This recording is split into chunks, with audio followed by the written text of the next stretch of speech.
You're the message. Guys, this powerful truth from 1 Thessalonians, it perfectly frames exactly what we're doing today.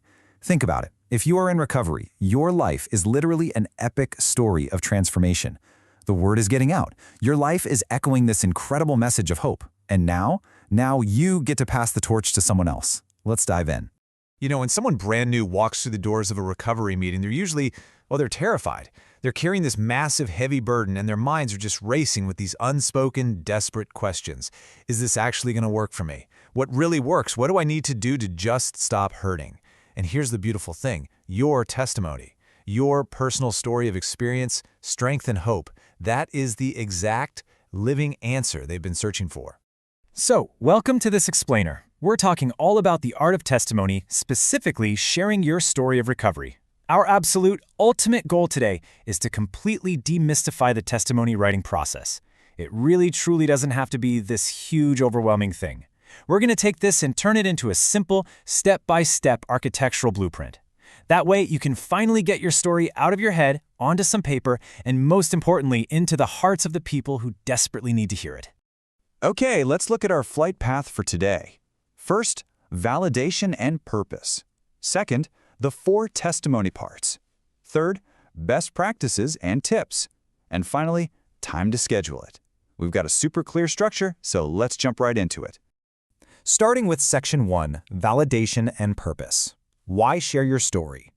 Look, I want to acknowledge right out of the gate that sitting down to actually write your testimony, it can feel completely overwhelming. I get it. But remember, this whole process is firmly anchored in Principle 8 and Step 12 of recovery, carrying the message to others. It is an absolutely vital, non-negotiable piece of your own continued healing journey. And there are just incredible benefits to doing this. First and foremost, sharing your story honors Christ and points others directly to Him. In fact, 2 Corinthians 9:13 literally calls it the proof of your faith. You know that old saying, we're only as sick as our secrets? Well, the exact opposite is also true. Dragging your story out of the dark and into the light, that brings immeasurable healing and super relatable hope to the newcomer. And as a bonus, it totally solidifies your own recovery in the process. Moving right along to Section 2, the framework. Let's look at the 4 testimony parts. I want you to approach writing your story kind of like building a house, room by room. You wouldn't try to build a whole house all at the exact same time, right? Same thing here. Breaking it down this way is going to help you completely shatter writer's block. Plus, it keeps you from falling into the trap of trying to write some flawless 3-volume autobiography. So, to construct a really effective narrative, you need 4 balanced parts. Part 1, the old me. 2, your recovery experience. 3, the new me. And 4, outreach. Now, balance is the absolute key word here. You really want to make sure you're giving adequate time to each of these 4 metaphorical rooms of your house. All right, let's step into that first room. Part 1, the old me. This is where you set the relatable context and really hit on your lowest point. You'll always want to start with that standard, powerful introduction, I'm a believer in recovery who struggles with, and then fill in the blank. But listen, here is a massive warning. Do not get bogged down here. You do not need to give a repetitive play-by-play of every single past mistake. If you had 10 court cases or, say, 5 toxic relationships, just summarize them. Say something like, from age 20 to 30, I was trapped in a cycle of abusive relationships, instead of listing every single ex. Keep it punchy and concise. Then we move into Part 2, your recovery experience. This is the great pivot. You really need to highlight the turning point of actually walking through the doors of a program like Celebrate Recovery, or CR. What specific tools actually worked for you? Did you get an accountability partner? Did you jump into a step study to dig deeper into your issues? And this is crucial. Include your favorite step or principle. People forget this all the time, but telling the audience exactly which step sparked freedom in your life, like writing your moral inventory or finally making amends, that is incredibly powerful for them to hear. Now we shift gears to the really fun part. Part 3, the new me. This is where you get to celebrate your victories. Seriously, what positive changes has God made in your life? You want to name specific, Christ-centered benefits here.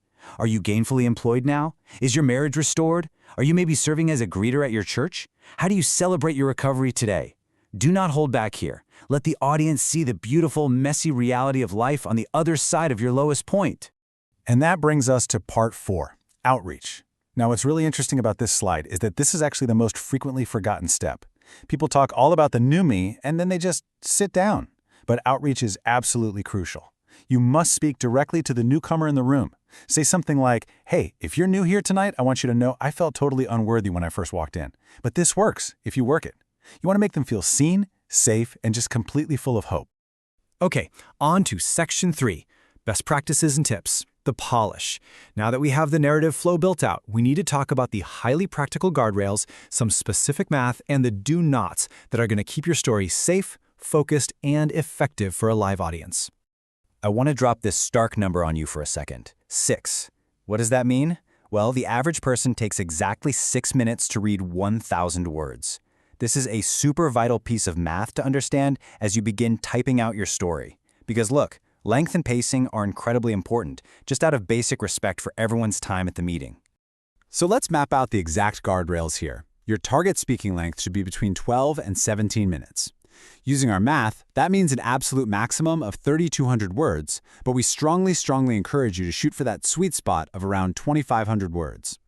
When you present, do yourself a massive favor and enlarge your font to 14, 16, or even 18 points so you aren't up there squinting at the podium, and make sure it's typed and double-spaced.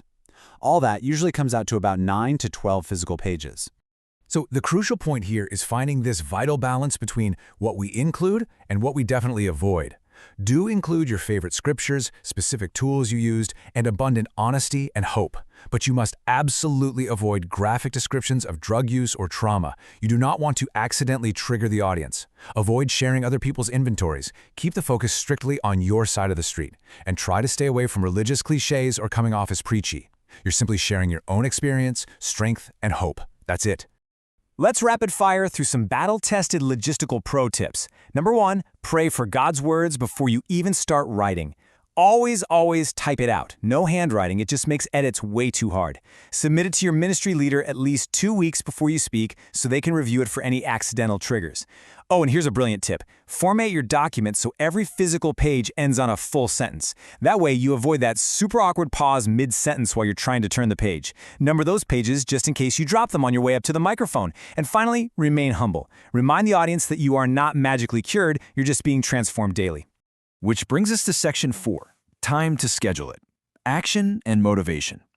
We're pivoting right now from instruction to pure inspiration. It is time to conquer those final lingering fears. You know that nagging feeling you might have right now telling you that you aren't qualified to do this? Yeah, we're leaving that behind. I really want you to remember this truth. God will use your past to bless someone else's future. Your story, it doesn't have to be mathematically perfect. Your life does not have to be totally free from ongoing daily struggles. You don't have to be at the finish line of your journey to be qualified. God simply wants you to honestly share exactly where you are at today. I want to wrap up this explainer by asking you this one question. Who is waiting to hear your story? Seriously, who is out there waiting? Don't let the enemy feed you these lame excuses that your story isn't dramatic enough or that you just struggle with perfectionism and no one will care. They will care. So pick a date. Go find an accountability partner today. Open up a blank document on your computer, type those very first words, and start writing. Your story matters, and it is officially time to share it.